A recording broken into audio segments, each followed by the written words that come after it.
Gudoomiye ku-xigeenka gobolka Sanaag Jaamac Maxamuud Warsame ayaa xilka u kala wareejiyay maayirkii hore degmada Goof iyo maayirka cusub ee dhawaan xukuumadda u soo magacowday. waxaana munaasabadii xilka wareejinta oo ka dhacday degmada Goof ka soo qayb galay mas'uuliyiinta maamulka gobolka Sanaag, xildhibaano golaha deegaanka Ceerigaabo, salaadiin, jiif caaqilo, waayeel, waxgarad, haween, dhalinyaro iyo marti sharaf kale oo aad u tiro badan. waxaana dhammaan dadkii halkaasi ka hadlay ay si isku mid ah u soo dhaweeyeen maayirka cusub Muuse Cali Xasan, iyagoo Ilaahay uga baryay inuu xilka u fudaydiyo. sidoo kalena waxay aad ugu mahadnaqeen maayirkii hore ee xilka wareejinaya Yuusuf Saalax Geelle. waxaan maanta isugu nimay xafladda xil wareejinta gudoomiyaha hore ee degmada Goof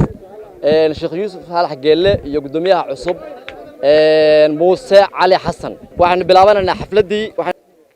munaasabaddan wax lagu kala wareejinayaa laba maayir oo ah runtii labaduba magacow ay ku yimaadeen kolley aniga dadku way wada garanayaa. waxaanu nahay kii hore ee hadda la bedelay waa walaalkay.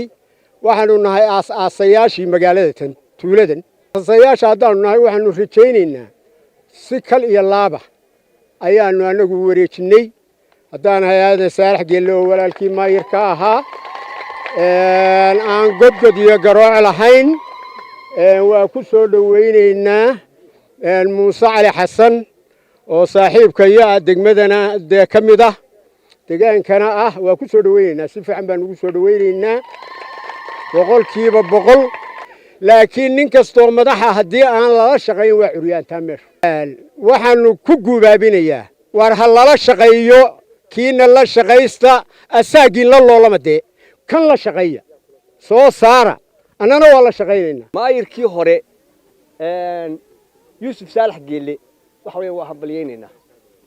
wanaag iyo sharaf uu nagula joogay oo nagula shaqeynayay. laakiin nidaamka kala bedelka waa nidaam dawli ah weey, midaan anagu alleenahay maaha. maayirka cusub Muuse Cali Xasan waxa weeyaan deegaanka odaydii deegaanku ahaa. waxaan filayaa magacu Goof ku lahaa mid ka weyn uma idinaan sameeyne waxa soo saarteen culays baa soo saarteen. allah u fududeeyo. maayirka hore oo ah Yuusuf Saalax Geelle ilaahay waxaanu u hambalyeynaa. hadeer waxa lagu wareejiyay Muuse Cali Xasan oo loo gartay isagana ilaahay waxaanu uga baryaynaa in xilka uu maanta qabtay ilaahay ku asturo. maayirkii hore ee degmada Goof nin wanaagsan baanu haynaa, waana u ducaynaynaa, waana hambalyeynaa. maayirka cusub ee degmada loo soo magacaabay horuu uga soo qabtay xil halkan aad iyo aad baan u soo dhaweynaynaa. gudoomiyihii hore oo ahaa runtii nin odaya oo waayeela oo nin sharaf leh ah oo wadaad ah, waxaan leeyahay xil ilaahay kan dhaama iyo meelsan ilaahay ha ku gaadhsiiyo. gudoomiyaha cusubna waxaan leeyahay ilaahay xilkan ha kugu asturo. oday aadan Saalax Geelle wuxuu yidhi annagu waxaan nahay qoladii wareejinaynay oo waxaanu walaalnahay ninka wareejinayo si fiican oo kaliya laable baanu wareejinay. anna waxaan ahay qolada lagu wareejinayo, waxaanu walaalnahay ninka lagu wareejinaya ama ilmaadeer badhe. waxaanu idinka guddoonnay si kal iyo laaba leh. maayirka cusub Muuse Cali Xasan waxaana ducadana iyana ugu daraynaa maayirkii hore Casoowe Saalax Geelle. runtii de xilka adduunyadu waa meerto, xilku waa maalin baa la kala wareegaa. waxa laga yaabaa Muusena in birito maayir kala sii wareego. marka waa u ducaynaynaa ilaahay ku asturo. waxaan aad iyo aad u hambalyeelayaa maayirkii hore ee Yuusuf Saalax Geelle. aad iyo aad baan u hambalyeelayaa. waxa weeye Yuusuf Saalax Geelle wuxuu ahaa nin mas'uul oo deegaanka ka dhashay. isaga aad iyo aad baan u hambalyeelayaa. waxaan isagana aad iyo aad u hambalyeelayaa oo soo dhaweynayaa oo qalbi furan iyo gamco furan iyo neef furan ku soo dhaweynayaa maayirka cusub ee degmada loo magacaabay ee Muuse Cali Xasan. iyadana waxaan u mahadnaqayaa wasiirka arrimaha gudaha ee Jamhuuriyadda Soomaaliland. isagana aad iyo aad baan ugu mahadnaqayaa. maayirkii hore in badan soo shaqeeyay oo shaqada in badan soo waday, si wanaagsan ay noola soo shaqeeyay. waynu sii hambalyeynaa, waynu u ducaynaynaa. waxaanu soo dhawaynaynaa maayirka cusub Muuse Cali Xasan oo hadda leenoo keenay. aad baynu u soo dhawaynaynaa, waana inaynu isgarab taagno oo aynu la shaqeyno. haddii aynu taageerada qabanno waxbay noo qabsoomi maayaan. intaa ka bacdi mahad kale waxa leh xukuumadda maanta joogta oo u horeeyo wasiirka arrimaha gudaha maxamed kaahin axmed wasiir ku-xigeenka beeraha maxamuud warsame jaamac agaasimaha wasaaradda arrimaha gudaha barasaabka gobolka dhammaan nimankaasoo dhan sharaf bay naga mudan yihiin haddaanu ahay xildhibaankii golaha deegaanka anoo ku hadlaya abkii maayirka degmada intaasoo madaxa sharaf bay iga mudan yihiin maadaama ay degmadayadii goob u soo magacaabeen nin ka soo jeega deegaanka aan ka soo baxay waa ku mahadsan yihiin waxaana leeyahay madaxweyne adoo mahadsan oo mudan wasiirka maxamuud warsame jaamac haddaada wasiir buuxa ka dhigayn wasiirnimadiisa ku-xigeenka uu yahay ku maqal wuxuu ku yidhaahdo oo gobolka Sanaag kaa yidhaahdo baan kaa codsanaynaa maayarka cusub waa soo dhawaynaynaa maayarkii hore anuu mintan xildhibaannimada ku soo baxay iyo anuu aan xildhibaan ahayn oo tan macalinka ah intaba waa la shaqaynayay ilaahay waxaan uga baryaynaa yuusuf saalax geelle meel ka wanaagsan oo ka sarraysta in ilaahay geeyo xil wareejinta u qabatay labada gudoomiye munaasabadu waxay daaran tahay waa soo dhaweyn iyo sabootin waxaan marka hore aan soo dhaweynaynaa gudoomiyaha cusub ee degmada loo soo magacaabay muuse waxaan ilaahay uga baryaynaa ilaahay inuu xilka ku asturo gudoomiyihii hore isagana waxaan leenahay xilkii iyo intaad haysay iyo waxaad soo qabatay deegaankuna way kaaga mahad celiyeen xilkuna sidiisaba waa iska meerto waxaan dee ku rajeynaa in ilaahay uu boos kale oo ka khayr badan uu ku siiyo waxa weeye maayarada la kala bedelayo yuusuf saalax geelle in badan buu soo shaqeeyey nin wanaagsan buu ahaa oo culimo ah oo ahludiin ah waa sabootiyeyna muuse cali xasan isna ilaahay xilkaa la qabto gudoomiye hore waxaan leeyahay gudoomiye aad baad u mahadsan tahay shaqo culus baad soo qabatay xil adag baad soo haysay dadkana meel adag baad ugu jirtay waqti adag iyo xilli adagna waad u soo ciidamisay aad iyo aad baad u mahadsan tahay gudoomiyaha cusub waxaan leeyahay gudoomiye muuse cali xasan soo dhawow ku soo dhawow dadkaagii iyo degmadaadii iyo deegaankii goof ee aad sidaa la soo sheegay intaasoo sano aad soo dhex joogtay ka soo dhex shaqaynaysay waxaan soo dhawaynayaa maayirada la kala wareejinayo ee labada nin ee maayirada midna maayirkii hore ahaa midna maayirka dambe yahay baanu halkan ku soo dhawaynaynaa oo maxay haytay xilka u kala wareejinaynaa waa laydin soo dhawaynayaa maayiro ilaahay baa mahad leh adduunku waxa weeye waa wareegto maalinba xilka nin baa haya maalinba qoray ku wareegaysaa maanta waxa weeye reer baa xilkii maxay haytay wareejinaya haddii xilka wareejinayana reer buu ku wareejinayaa dee yaa lagaa badin reerka lagu wareejinayo yaa lagaa badin halkan munaasabadan waxa weeye labada maayir xil wareejintoodii oo si kaliya laaba isugu wareejinaya sidii waayeelkii hore sheegay ayaanu la qabnaa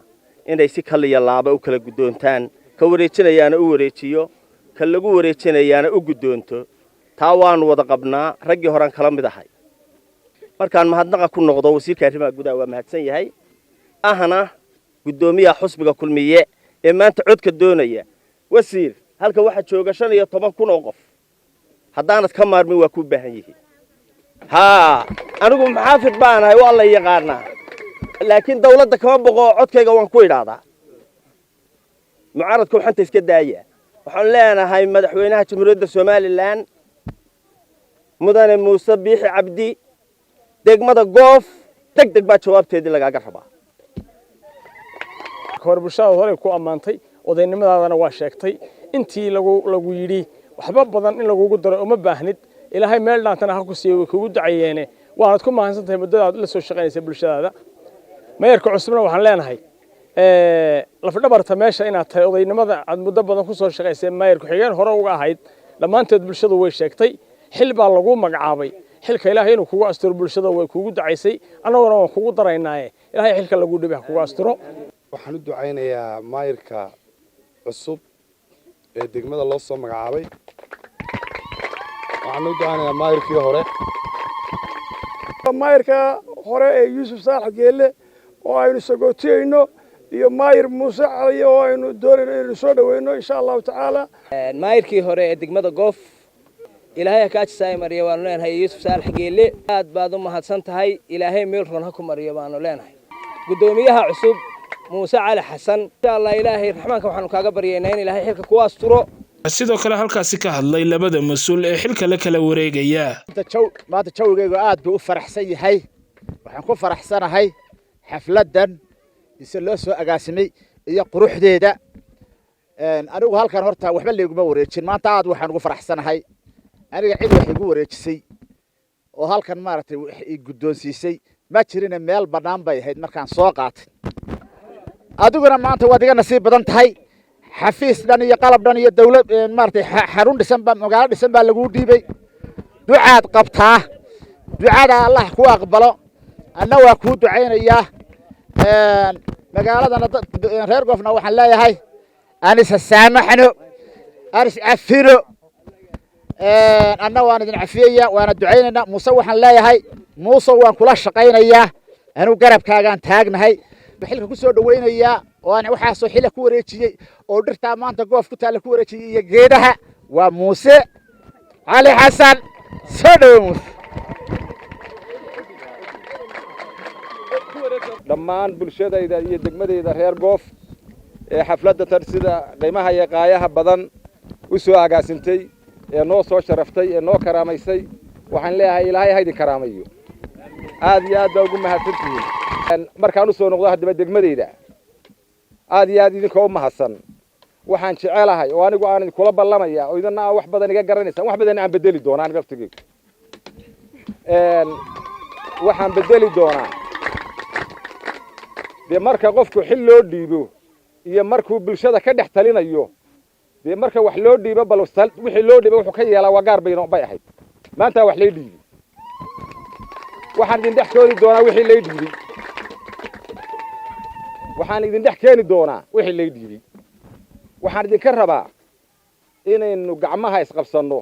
intaynu ka hadhnay haruu gaadhno aynu harumar degdeg ah dawladdeena iyo deegaankeenna inaga horta aynu bilowno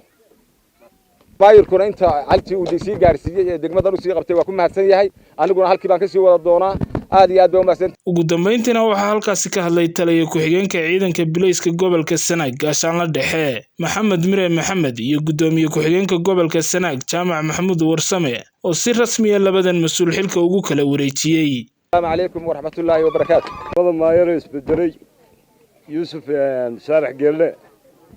iyo Muuse Ali Xasan oo maanta xilka u kala tirinayno aad bay u mahadsan yihiin waxaynu maanta u joognaa xil wareejinta labada maayir ee degmada Goof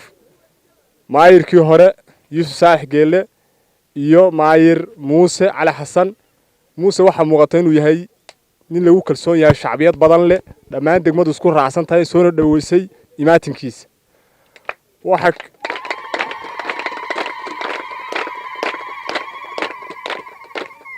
waxa kala muuqata in Yuusuf Saalax Geelle uu yahay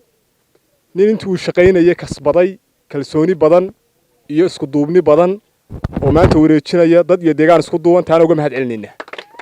maanta reer Goof ay xirayaan taariikh cusub oo ah qaabka dimuqraadiyadda qaabka quruxda badan ay loo kala wareegayaan xilka muhiimaddu waxa weeyaan inuu qaranti ka ahaano Yuusuf oo wareejinaya deegaan iyo dad isku duuban iyo Muuse oo la wareegaya iyo inagoo dhammaanteen ka gobol ahaan ka degmo ahaan iyo ka shacab ahaan kula shaqayn doona aad iyo aad baan ugu mahadnaqaynaa dhammaan cid kasta oo ka soo shaqaysay xafladan quruxda badan Wajaabir Bulshaawi Goobjoog TV Ceerigaabo.